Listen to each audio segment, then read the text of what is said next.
My name is Doris Weichselbaumer, and I'm the head of the Department for Women's and Gender Studies at the Johannes Kepler University in Linz. For this year's Ars Electronica Festival, we have developed a project, How to Become a High-Tech Anti-Discrimination Activist Collective. And for this project, we have invited international and national experts to engage in a discussion about how new technologies and digital media shape our understanding of race and gender. We are particularly interested in the effect of algorithms. Algorithms have been believed to function more objectively, more neutrally than humans for the longest. However, it has become increasingly clear that this is not the case, that actually algorithms are just as biased as the institutions and the developers who produce them. This means that systematic racism and sexism is inscribed in much of the technology that we use. And our project tries to deal with exactly this issue, and it tries to imagine how non-discriminatory technologies could function. We have two keynotes, one by Lisa Nakamura and one by Sophia Noble. Lisa Nakamura is professor of digital studies and American culture at the University of Michigan, Ann Arbor. She's one of the experts on race and digital media. And in her talk, she will reflect upon recent racial assaults on minorities in the US.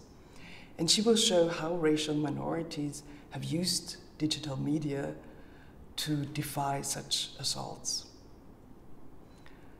Sophia Noble is professor at the Institute of Information Studies at the University of California, Los Angeles. And she's also the co-director of UCLA's Center for Critical Internet Inquiry. In her talk, she will present insights from her book, Algorithms of Oppression. And in this book, she analyzes how algorithms that are used in search engines reiterate racial stereotypes. In addition to these keynotes, we have a number of participatory workshops held by experts from different fields. They come from academia, from computer science, they come from visual and performative arts. And they use various methods to illustrate and reflect upon how new technologies act in racist and sexist ways. Our goal in these workshops is to allow an exchange of knowledge and to establish a high-tech anti-discrimination activist collective.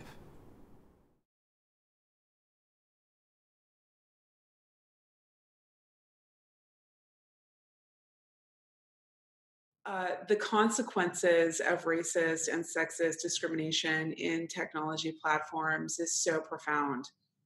You know, when I started my dissertation work, which eventually kind of morphed over time into the book Algorithms of Oppression, it was very difficult to get people to concede that technologies could be designed in racist and sexist ways.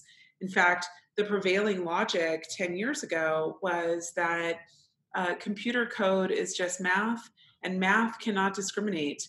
And these are things that people often argued to me at conferences and when I was sharing my work in the early days. And so it's outstanding, quite frankly, to see what happened in less than a decade, where now we see headlines from around the world. Certainly in the United States, we see these. I see them in Australia. I see them in Europe, where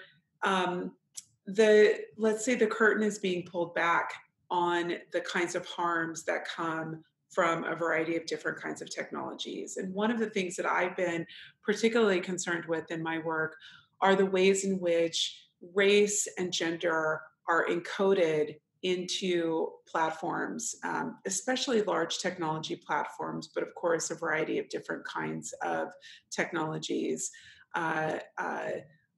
need to be interrogated and looked at closely. And so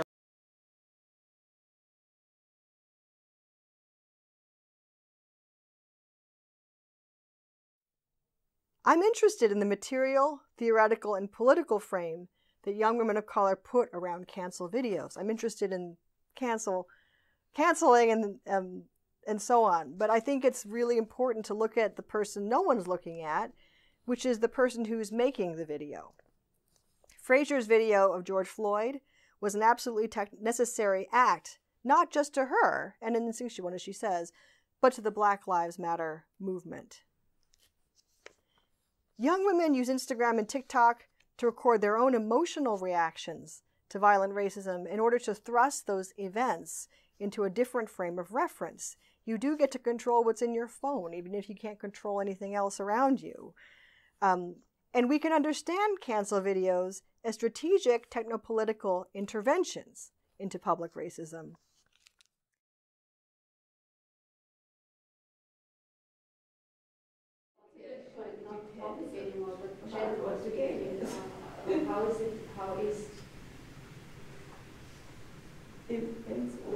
How is personalization related to these forms things that glorify discrimination? And I think it's also like what persons are statistically likely to use that system.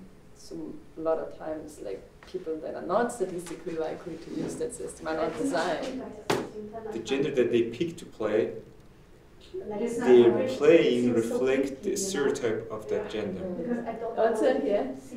So if a man plays a woman in a game, start to be, for example, more cooperative. If a woman plays a man in a game, start to attack the others and like. This would be an interesting study to make. She is struck by the limitedness of the possibilities in the video game, yeah. And so possibilities to have different possibilities and diverse and many possibilities seem to be a very important thing for the author. And that's what's also so interesting, I think, in the genre of role-playing games in particular, right? I mean, where you already have as an aim to experiment with different roles, and then there seems to be no consideration of gender roles. How would you think mind scripting as a method can help to answer the question of how to become a high-tech anti-discrimination activist collective?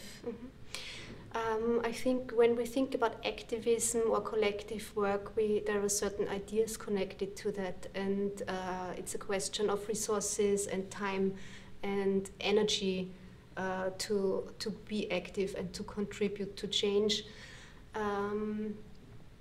That sometimes makes us, paralyzes us in some way, because the problems that we're facing as a society are huge, and it seems like nothing can be done at this point. And I think mind scripting is one way to see how we build up those barriers in our head, how we are actually entangled in those power relations that make us think that we can't do anything, and to overcome that. How to become a high-tech anti-discrimination activist collective?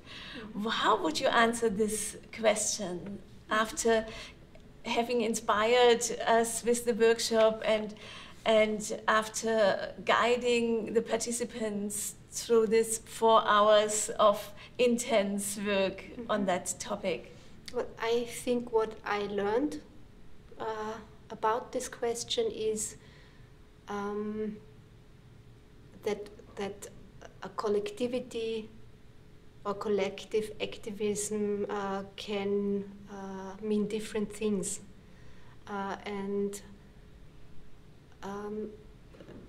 So on the one hand, I think we have to think on a political level and also on a global level to see how global power structures actually feed the systems that are being built. For example, if we think about new research in artificial intelligence and what those systems can or can't do, which biases they produce, that is one thing that is prominent in research today. but we also need to look behind the scenes, like who does the data cleaning for these systems, like who works in the background to even build up a data infrastructure that can be used for systems like that. And there we see that we have a lot of workers from the Global South who work for really low pay, who do this kind of micro work, and those are processes that are made invisible by notions of automation, where we from the Global North very often think, yeah, technology is so advanced and provides services for us, but actually it is people providing services for us.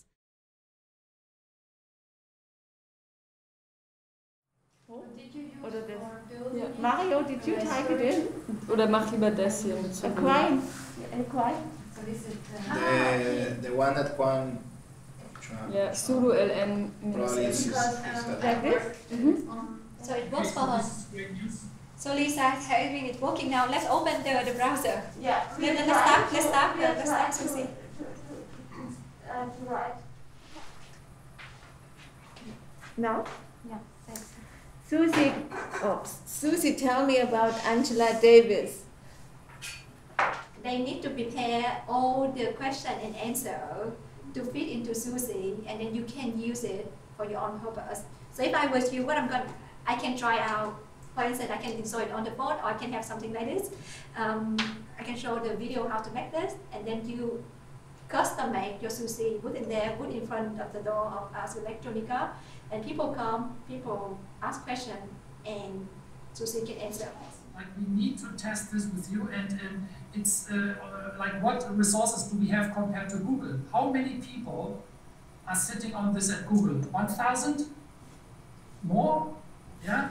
So so with a small team and the power of the community, we already got this far. And for us, it's not only about the software project; it's also about raising the awareness. Well, the workshop, I think, was first of all about raising awareness what the problems with closed systems are, and corporate technologies like Google Home or Alexa, or also Google Search or Facebook, and all these technologies that are owned by companies, and no one can really know how these technologies work, right? So at the beginning we tried to sensitize people what the problems are and where the biases and discriminatory effects are in these sort of closed systems. And one issue is transparency, for example, because no one really knows how these biases also are created in these systems. So that was the first part, and then we sort of proposed open source technologies as an alternative to that, because they're open and transparent, and people can access the code and really see what the inner mechanisms are of these technologies. How would you answer our overall question of the project, how to become a high-tech anti-discrimination activist collective?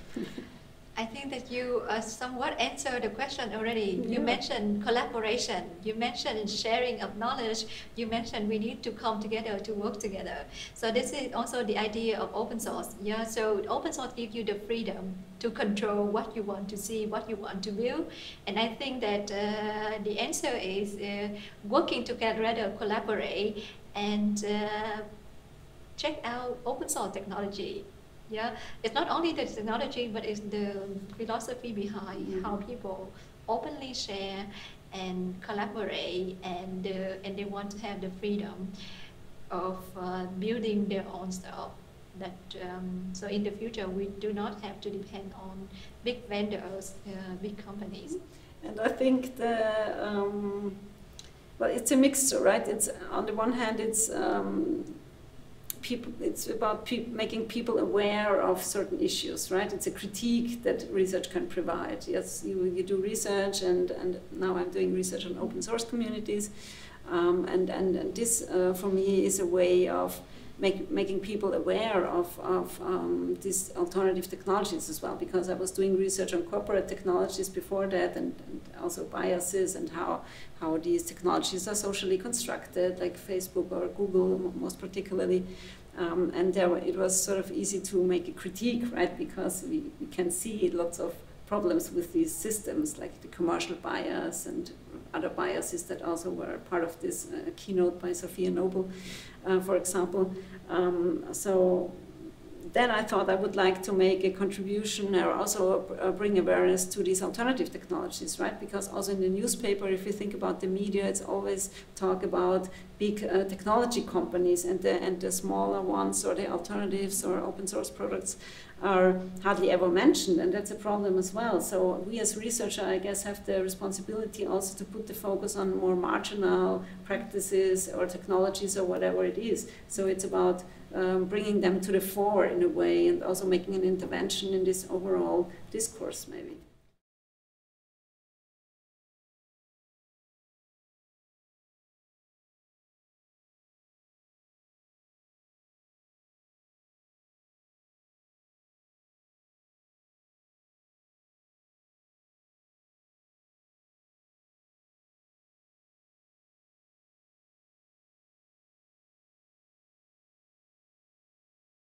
It's very important for cognitive scientists to remember that we have a body. And as you invite us to be part of these workshops and lectures, I thought, okay, but high-tech for me, the highest tech is the body. Yeah, and to maybe, this is my experience, to go back to what we have in a world that is being every day more full of normativities and rules. So let's go back to us, and what do we feel, and what are these default answers also that we have from our body, but also from our way of interpreting what the other is saying, or what we give further in word, or with a drawing, or with a movement. Yeah, how to become a collective. We are already a collective. The first thing is you if you want to be, yeah? And if you're there, is to listen to you. What do you have to share, to improve what you're doing? But something very difficult is to when you act, thinking that the other one is understanding already what you're saying. So we managed today the topic of the default in a way. No? I think you see the things or listen to things as the way I do, yeah. And also another participant said, well, I'm thinking on these things you did today. You didn't care if we could draw, you didn't care if we could move, but you made us drawing and move and reflecting, yeah. So what are these things we don't know because we think we cannot do them, yeah. And I underline this with an environment that is being full of cameras and everyone is watching to you. How could you do these things that are still to do, that you are not doing? So what are you capable to do? So these obstacles are maybe your default. What do you think, so performative arts can help to, as a method, as your method, what can performative arts help to create an anti-discrimination activist collective in the high-tech area? Yeah,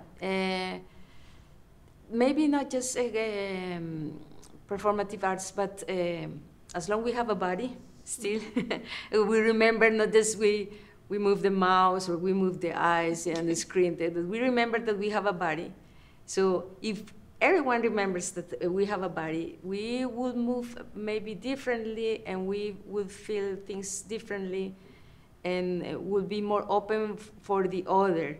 And to be, and I said it again, to recognize this, you must be with the people that are surrounding you. I don't want to say with the other, because this other is yourself too, yeah? And so it's just coming back to your body. And I think this is very important in a festival like Ars Electronica. We're talking about society, technology, arts, and where is the body? Yeah, and the participants were very thankful for this, that such a topic is being held in this festival, because we're feeling the lack of this also in a moment where some parts of the body are being like erased, no, and some movements and some range of your body and your interaction.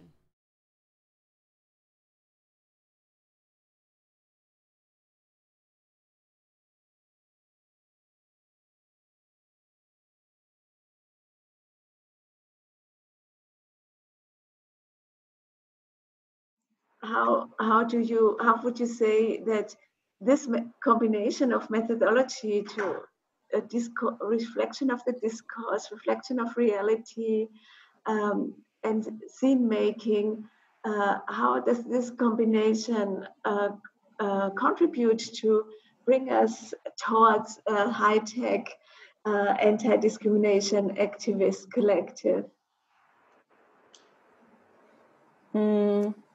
I think, I don't know, the way we did it was kind of like came natural, because I think you first have to understand a problem in order to create something out of it. And I think on the one hand, it's super important that we kind of pause and really think about what we're doing, what we're creating, why we're doing it.